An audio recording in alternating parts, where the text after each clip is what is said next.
Hello friends, देखिए जैसे लैसे मैसे के अंदर ये क्वेश्चन पूछे जाते हैं। जैसे दिया हुआ है दो संख्याओं का मैसे 27 है तथा उनका योग 216 है। इस प्रकार की संख्याओं के कितने युग्म यानी कि कुल कितने जोड़े बनाए जा सकते हैं। तो देखिए इस तरह के क्वेश्चन करने के लिए हमें कोई ज्यादा मेहनत नहीं करनी होती। देखिए जैसे दो संख्याएं दी है, मान लीजिए एक संख्या है एक्स, एक है वाई। इनका योग दिया हुआ है, इन दोनों संख्या को जोड़ा गया तो इनका योग दिया हुआ है 216। ठीक है, और इनका मैसे दिया हुआ है 27।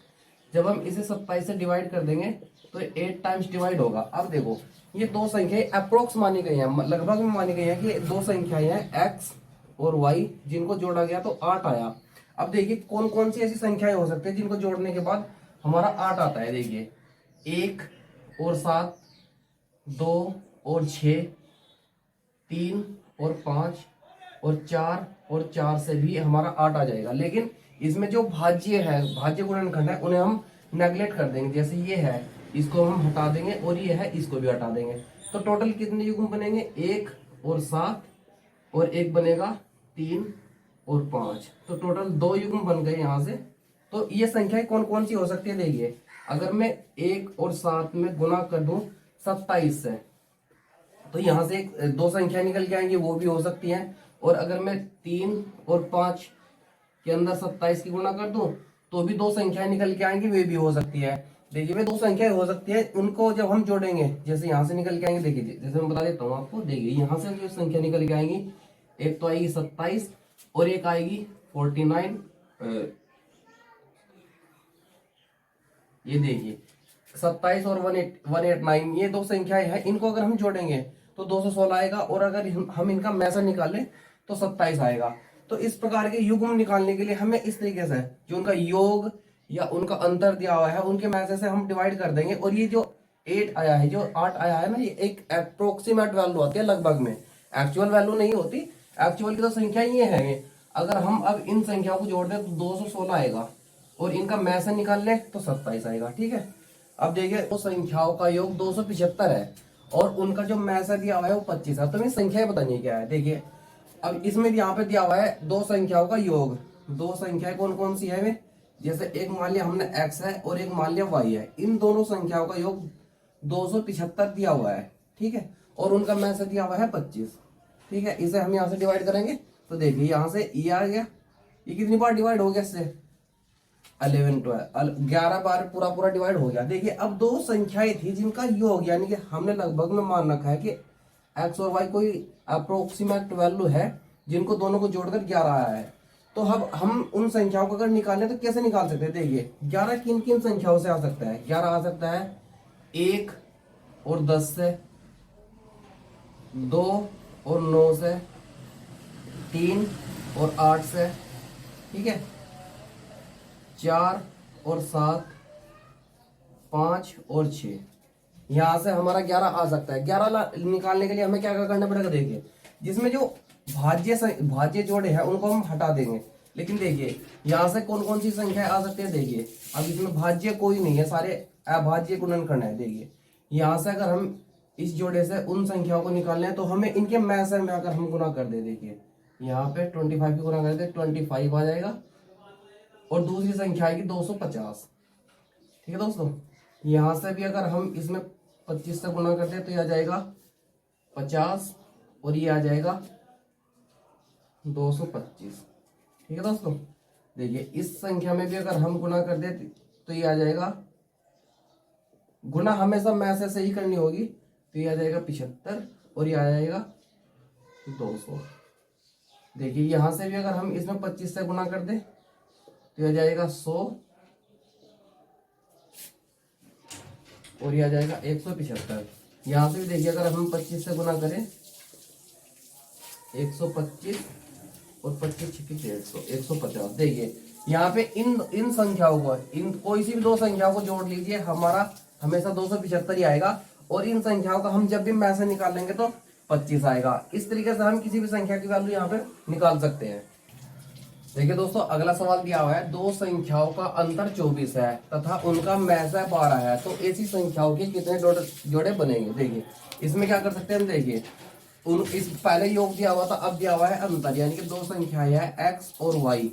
इनका जो अंतर दिया हुआ है, अंतर यानी कि माइनस इनके बीच का है, तो वो है 24, ठीक है। और इनका मैसेज दिया हुआ है 12, ठीक है। अब देखिए हम इसे यहाँ पे डिवाइड करेंगे तो कितना टाइम से 2 टाइम चला गया पूरा पूरा, यानी कि अब दो संख्याएं हैं कोई और उनका अंतर 2 है। देखिए कौन कौन सी संख्याएं हो सकती है जिनके बीच का अंतर 2 होगा, हम यहाँ पे देख लेते हैं।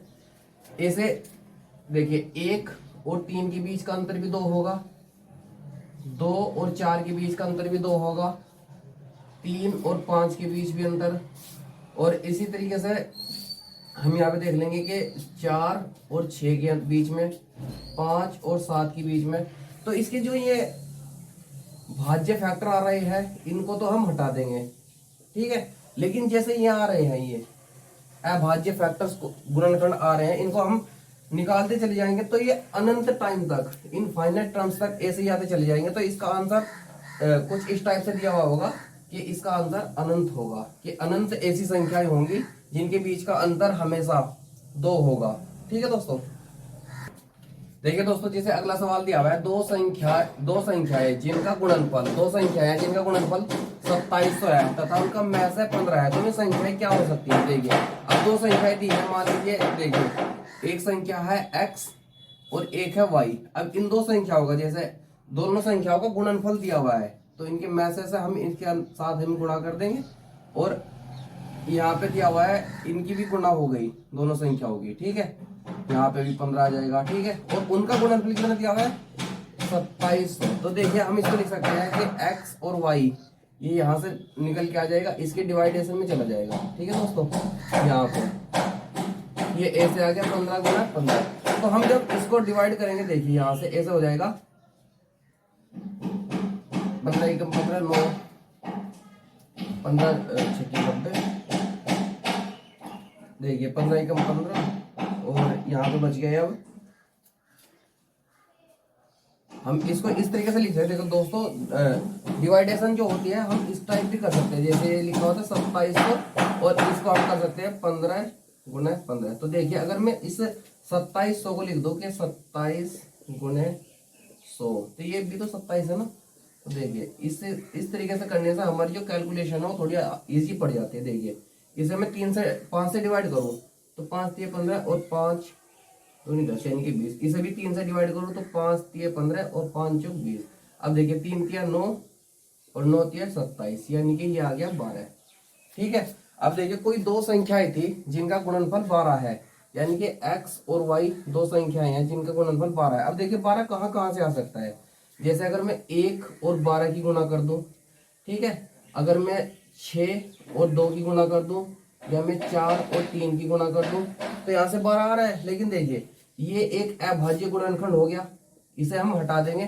तो देखिए जैसे यहाँ से 1 और 12 4 और 3 आ गया, यहाँ से ये संख्याएं हो सकती हैं। तो ये संख्या क्या निकालने, देखिए इसमें अगर मैं 15 से गुना कर दूं तो एक आ गया 15 और एक आ जाएगा 180, ठीक है। और अगर इसमें भी मैं 15 से गुना कर दूं तो देखिए यहाँ पे आ जाएगा, एक आ जाएगा 60 और एक आ जाएगा 45, ठीक है दोस्तों। तो ये वे संख्याएं हो सकती हैं जिनका गुणनफल 227 है और उनका मैस है 15 है, ठीक है दोस्तों। देखिए दोस्तों जैसे अगला सवाल दिया हुआ है, दो संख्याओं का अनुपात 3:4 है तथा उनका मैस है 15 है, तो उनका लैस है क्या होगा। देखिए संख्या का अनुपात दिया हुआ है 3:4, 3:4 दिया हुआ है, ठीक है। और उनका मैस है दिया हुआ है। देखिए अगर मैं इन्हें यही संख्या मान लूं कि भाई यही संख्या है, ठीक है, और मैं इनके लैस से इसमें गुणा कर देता हूं, देखिए तो एक आ जाएगी 45, एक आ गई 60। तो देखिए ये वे दो संख्याएं हैं जिनका लैस है 15 है। अब मुझे यहां से निकालना है कि दूसरी उनका लैस है क्या है। तो देखिए एक सूत्र होता है, पहली संख्या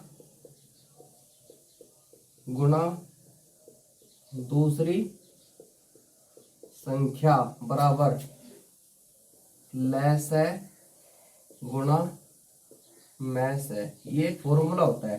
देखिए पहली संख्या, एक मान ली हमने संख्या 45 है और दूसरी संख्या मान ली हमने 60 है, ठीक है। और हमें लैस है निकालना है, ये हमने मान लिया x है और इनका मैस है दिया हुआ है 15, ठीक है 15। तो x की वैल्यू निकालने के लिए हमें ये हो जाएगा 45 गुना 60 ये इसके डिवाइडेशन में आ जाएगा और ये हम लिख लेंगे 15 है, इससे कट जाएगा, देखिए 3 टाइम्स डिवाइड हो गया तो ये आ जाएगा 180।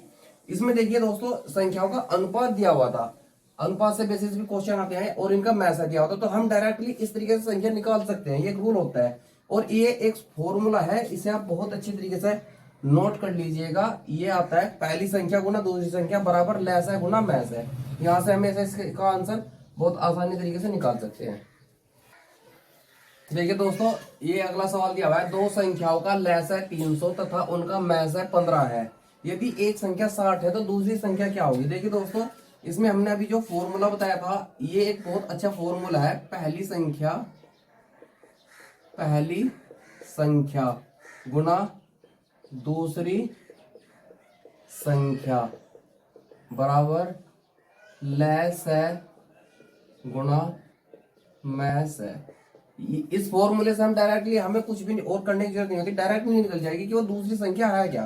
देखिए दो संख्याओं का लैस है, पहली संख्या दे रखी है, पहली संख्या इसमें दे रखी है 60, ठीक है, दूसरी संख्या हमसे पूछी गई तो दूसरी हमने मान ली x है और उनका लैस है कितना दिया हुआ है 300 और उनका मैस है कितना दिया हुआ है 15, ठीक है दोस्तों। तो देखिए 60 इसके डिवाइडेशन में चले जाएगा तो ये हो जाएगा x इजिकल टू 300 गुना 15/60। देखिए यहाँ से एक जीरो डायरेक्ट कैंसिल हो जाएगी और ये इससे भी कैंसिल हो जाएगा 5 टाइम्स, तो ये आ जाएगा 15 पंजे 75, तो दूसरी संख्या 75 आ जाएगी, ठीक है दोस्तों। देखिए दोस्तों ये जो क्वेश्चन है ये अभी जो सीआरपीएफ हेड कांस्टेबल के एग्जाम हुए थे ये उनके अंदर पूछा गया था और कई बार रिपीट हुआ, ये रिपीटेड क्वेश्चन है। देखिए सवाल क्या है, दो संख्याओं का लैस है 495 है तथा उनका मैस है 5 है, तो और उन संख्याओं का दोनों का योग दिया हुआ है कि 100 है, तो उनका अंतर पूछा गया। देखिए हमने बताया था कि जब हम लैसे को डिवाइड करते हैं, लैसे कितना दिया हुआ है इसका 495 और इसे हम डिवाइड करते हैं उसके मैसे से, ठीक है, मैसे से हमने डिवाइड कर दिया तो देखिए यहां से इसे डिवाइड करने के बाद कितना आएगा 9 और ये भी 9, ठीक है, ये आ गया 9। अब हम इस 99 के अभाज्य गुणनखंड कर सकते हैं।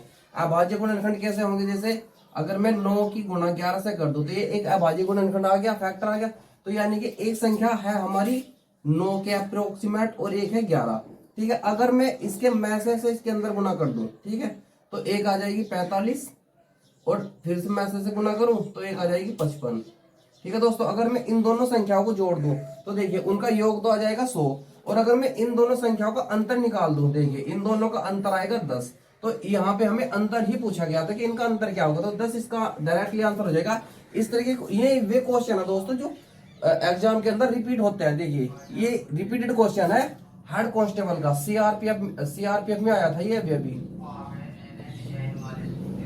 ठीक है दोस्तों। देखिए दोस्तों ये क्वेश्चन दिया हुआ है, ये भी एक रिपीटेड क्वेश्चन है क्योंकि ये आया था एसएससी एमटीएस में, एसएससी एमटीएस में क्वेश्चन रिपीट हुआ था। देखिए दोस्तों दिया हुआ है दो संख्याओं का मैस है 8 है, तो इनमें से कौन सी संख्या उनका लैस है नहीं हो सकती। देखिए इस तरीके क्वेश्चन ये डायरेक्टली देख के बताने होते हैं, ऑप्शन ऐसे ही दिया होता है, बिल्कुल सेम सही क्वेश्चन आया था ये पेपर के अंदर कि दो संख्याओं का मैस है 8 है, तो इनमें से कौन सी संख्या उनका लैस है नहीं हो सकती। तो देखिए हमने बताया कि अभी लैसा मैसा का एक सबसे बड़ा फैक्ट ये होता है कि जो लैसा है मैसा है, जो मैसा है वो लैसा को हमेशा डिवाइड करके चलेगा। देखिए जैसे अगर मैं 8 से 24 के अंदर डिवाइड करूं तो ये पूरा पूरा डिवाइड हो रहा है, और अगर मैं 56 के अंदर डिवाइड करूं 8 से तो ये भी पूरा डिवाइड हो रहा है, और अगर मैं 48 के अंदर 8 से डिवाइड करूं ये भी पूरा हो गया, लेकिन ये नहीं हो रहा है, ठीक है। तो ये वो संख्या है, इस क्वेश्चन का जो आंसर आएगा ना ये आएगा, पूछे भी यही गया कि दो संख्याओं का मैसा 8 है तो इनमें से कौन सी संख्या उनका लैसा नहीं हो सकती, तो ये संख्या उनका लैसा बिल्कुल नहीं होगी, ये 3 हो सकती है, ये नहीं हो सकती, ठीक है। तो